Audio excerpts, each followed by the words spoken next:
अस्सलाम वालेकुम दोस्तों, सिंधी अदब जी दुनिया में भली कार दोस्तों शामिल क्यों था लियाकत रिजवी जी एक मुनफरिद कहानी मुलतवी कयल खुशी। निंड मां उथण सां हू एतिरो ख़ुशि हो जो हुन खां पंहिंजो उहो मनहूस ख्वाब बि विसरी वियो जंहिं मां शिरक भरण खां सवाइ हू जाॻियो हो। सुबुह जे आसमान खेसि क़दीम पर ताज़गी भरियल निगाह सां ॾिठो, लेकिन हू पंहिंजी बेपनाह तजस्सुस हटां उन हद ताईं यरगमाल थियल हो जो उन खां पैसा खणण बि विसरी विया। स्टेशन ते वेंदे उनखे जॾहिं इहो यादि आयो त उन अख़बार वठण लाइ पैसा त खयां ई कोन आहिनि, तॾहिं खेसि वापसि घर मोटणो पियो। अॼु अख़बार में संदसि इम्तिहान जो नतीजो अचणो आहे। हू 10हीं क्लास जो होशियारु ऐं सुलक्षणो शागिर्दु आहे। स्कूल में न रुगो शागिर्द बल्कि उस्ताद भी संदसि क़दुरु कंदा आहिनि। बसि हुन सां साॻी बेंच ते वेहंदड़ उन जो हम क्लासी अली मुराद ई उन खां सड़ंदो आहे ऐं हमेशह का न का अहिड़ी हरकत करण जी कोशिश कंदो रहंदो आहे जंहिंसां उन जी का घटिताई थिए, पर सदाई अली मुराद खे ई उन हरकत जी सज़ा भोगणी पवंदी आहे। शायदि उन करे हू अली मुराद खे हमदर्दी ऐं दोस्तीअ जी निगाह सां ॾिसंदो आहे। संदसि ख़्यालु आहे त अली मुराद ज़ाहिरी तरह सां भली कहिड़ियूं बि हरकतूं कंदो रहे, पर दिलि जो साफ़ आहे। दरअसल अहिड़ी राय हू थोरी घणे फ़र्क़ सां पंहिंजे हर वाक़ुफ़ ॻाल्हि लाइ रखंदो आहे। जेकॾहिं गौर सां ॾिठो वञे त मोहंडनि में काफ़ी हद ताईं हू पीउ जहिड़ो आहे।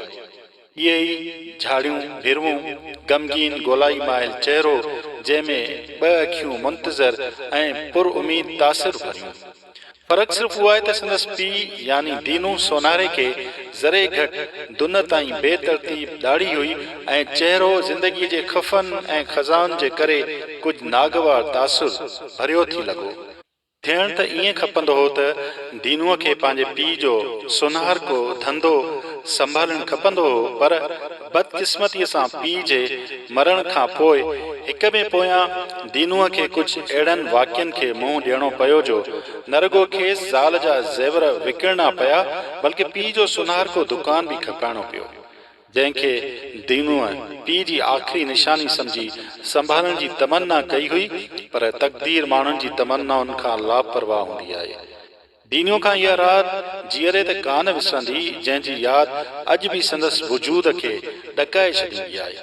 उन राति संदसि घर में 3 ॼणा हथियारनि सां भित टपी दाख़िल थिया हुआ।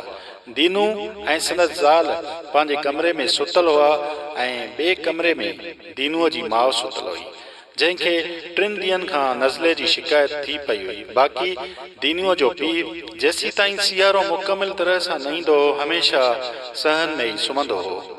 आधी राति जो घणे गोड़ ते जॾहिं अञा हू पूरी तरह सुजाग बि न थियो हो जो हिक ॿिए पोयां 3-4 फायर थिया। फायर एतिरो वेझे खां कया विया हो जो हिन सम्झो त संदसि मथनि खां बीह कया विया आहिनि। घबराहट ऐं ख़ौफ़ मां हू टप ॾेई उथियो हो। पंहिंजे 10 ॾींहंनि जे ॼावल किकीअ जे केहनि खे नज़र अंदाज़ कंदे इंतिहाई तेज़ी सां सहन दे भॻो। संदसि ज़ाल कमज़ोर ऐं ॾिनल आवाज़ में उनखे रोकण जी नाकाम कोशिश कई हुई। ॿाहिरि सहन जे फर्श ते हिन जे पीउ खे रत में लथपथ छॾे 3 पाछा भित टपी वापसि वेंदे हिन जी निगाह में आया हुआ, पर पीउ जी हालत हिनखे घणो बदहवास करे छॾियो हो। ईअं 3 हफ़्तनि ताईं संदसि पीउ इस्पताल में मौत ऐं ज़िंदगीअ जे विच ते कंहिं कमज़ोर पुल वांगुरु रहियो ऐं बग़ैर होश में अचण जे मरी वियो। बराबरि हू हिकु दिलेर शख़्स हो जंहिं 3 हथियारबंदनि सां अकेले सिर बेखौफ़ थी मुक़ाबिलो कयो। उन हद ताईं जो हाथापाई दौरान हिक ॼणे जी ॿुट बि छिके लाहे वरिती हुई ऐं उन करे ई उनखे गोलियूं हणियूं पियूं हुअनि।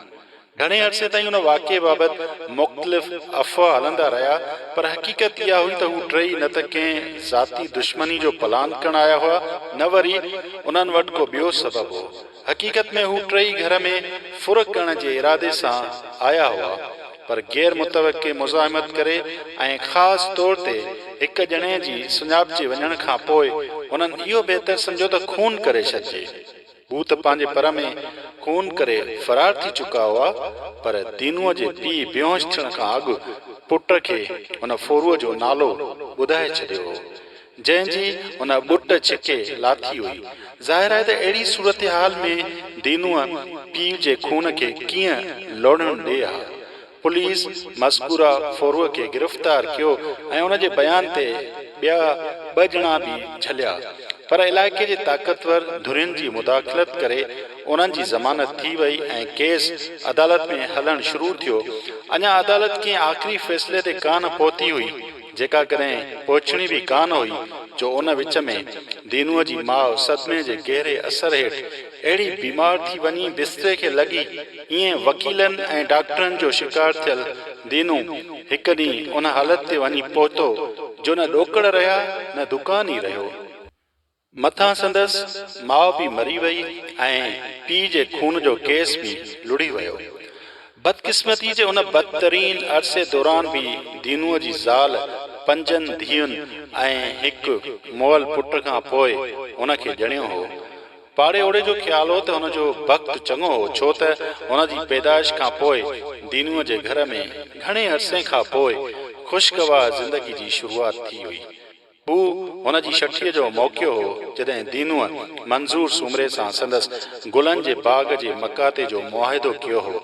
ईअं दीनू सोनारे मां गुलफरोश थी वियो हो, पर पोइ बि हर को खेसि दीनू सोनारो सॾींदो हो। सची ॻाल्हि इहा त दीनू पुट जे ॼमण खां पोइ घणो ख़ुशि हो। मथां वरी वक़्तु गुज़रंदे ख़बर ई कान पई जो हू ज़रे घटि अची जवान थियो हो। 10हीं जमायत ताईं पहुचंदे हर माण्हूअ जे ज़बान ते हुन जी वाखाण हुई। दीनूअ जा त ॼण दर्द ई धोपिजी विया हुआ। वक़्तु गुज़रंदे वेरम ई नथी लॻी। दीनूअ जे 4 धीअनि जूं शादियूं थी चुकियूं हुयूं, बाक़ी अफ़रोज़ बचियल हुई, जेका 9हीं जमायत पास करे घरदारीअ में मसरूफ़ रहण लॻी हुई। उन जी शादीअ जूं ॻाल्हियूं बि हलंदड़ हुयूं। दीनूअ जी ख़्वाहिश हुई त अफ़रोज़ जी शादी खां फ़ारिग़ थी हू हज ते हलियो वञे। ज़िंदगीअ जो कहिड़ो भरवसो। हू जॾहिं अख़बार लाइ पैसा खणण घर मोटियो त परेशानी भरे लम्हे संदसि इस्तक़बाल कयो। दीनू खट ते ऊंधो लेटियो कुंझियो पए। पासे में मानस मथे खे हथ ॾेई वेठी हुई ऐं अफ़रोज़ पीउ खे ज़ोर पए ॾिना। दीनूअ जे कुंझण मां साफ़ ज़ाहिर हो त धीअ जे ज़ोरनि हिन जी हालत में को ख़ासि फ़र्क़ु कोन पयांदो। हुन घर में दाख़िल थींदे परेशानी मां पुछणु चाहियो त छा थियो आहे, पर उन खां अॻु ई मानस खेसि रोईंदे ॿुधायो त कीअं सुबुह साण भरियल दिलो खणी अंदरि कंदे पिणस खे जेल में चुक पइजी वई आहे। तॾहिं नज़र सहन में पयल टुटल दिले ते पई हुअसि, जंहिं खेसि हिकु अहिड़े एक्सीडेंट जी यादि ॾियारी हुई जेको हिकु अल्टो कार ऐं ट्रक में थियो हो। पर हुन एक्सीडेंट बाबति घणो कोन सोचियो। तकिड़ो अची अफ़रोज़ खे हटाए पीउ खे ज़ोर बि ॾियणु लॻो ऐं माउ खे दिलदारी बि। घणी देरि कोन लॻी त आयो डेक्स ऐं हुन जे हथनि कमाल करे ॾेखारियो। पीउ जी घणे हद ताईं तबियत ठीकु थी वञण ते हिन खेसि ॿुधायो त अॼु संदसि इम्तिहान जो नतीजो अचिणो आहे। उन करे हू अख़बार वठण लाइ सवेर ई निकितो हो, पर पैसनि विसरी वञण करे मोटियो आहे। दीनूअ खे पुट ते एतिरो एतमाद हो जो खेसि पक हुई त पहिरियों नंबर ईंदो। उन करे बेकाबू ख़ुशीअ सां खेसि 50 रुपया ॾींदे चयाईं त मोटंदे अख़बार सां गॾु मिठाई बि वठियो अचिजांइ। हू तकिड़ो घरां निकितो जो कुझु देरि थी वई हुअसि। हुन चाहियो त अख़बारनि जो बंडल जीअं स्टेशन ते लहे त पहिरीं अख़बार खोले हू ॾिसे। तोणे ईअं कोन थियो, पर पोइ बि संदसि तजस्सुस घटियो कोन हो, जंहिं करे थोरी देरि बि उनखे भारी पए लॻी। ऐं उन खां वधीक भारी इहा देरि अली मुराद लाइ हुई, जंहिंखे काल्ह हुन ॿुधायो हो त सुभाणे रिज़ल्ट अचणी आहे। तंहिं करे सुबुह जो सवेर हू स्टेशन ते अख़बार वठण लाइ ज़रूरु वेंदो। अली मुराद जेको सवेर खां ई स्टेशन जे ओरे मोड़ वटि हुनजो बेचैनीअ सां इंतज़ारु करे रहियो हो, हिकु ज़िद्दी खरमगज़ ऐं ॾढ शागिर्द हो। संदसि इंतिकाबी दिमाग़ में इहा ॻाल्हि वेही रही हुई त खेसि जिन नाकामियुनि जो मुंहुं ॾिसणो पियो आहे, उन्हनि जो ज़िम्मेवार फ़क़ति हू ई आहे। उहो ई सबबु आहे जो अक्सर अली मुराद अंदरि ई अंदरि में उन ॻाल्हि ते पियो कढ़ंदो आहे त कंहिं तरह उन खां अहिड़ो बदिलो वठिजे जो सॼी उमिरि यादि रखे।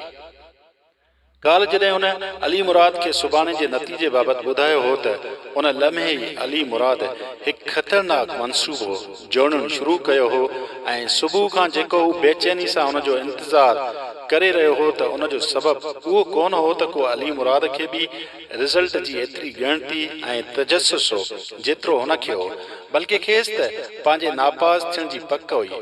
असुल में इंतज़ार जो सबबु त संदसि उहो बेरहम मनसूबो ई हो जंहिं लाइ संदसि ख़्यालु हो त उन ते अमल करण जो वक़्तु अची वियो आहे।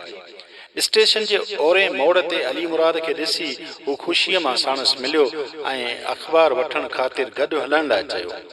अली मुराद हुन जे चेहरे ते फैलियल ख़ुशीअ खे हरू भरू पंहिंजी शिकस्त तौरु महसूसु कयो ऐं थोरी देरि में मसनूई पंहिंजाब सां हुनखे राज़ी करे वरितो त पहिरियां ई घर हली चांहि था पियूं, पोइ गॾिजी हली अख़बार वठंदासीं।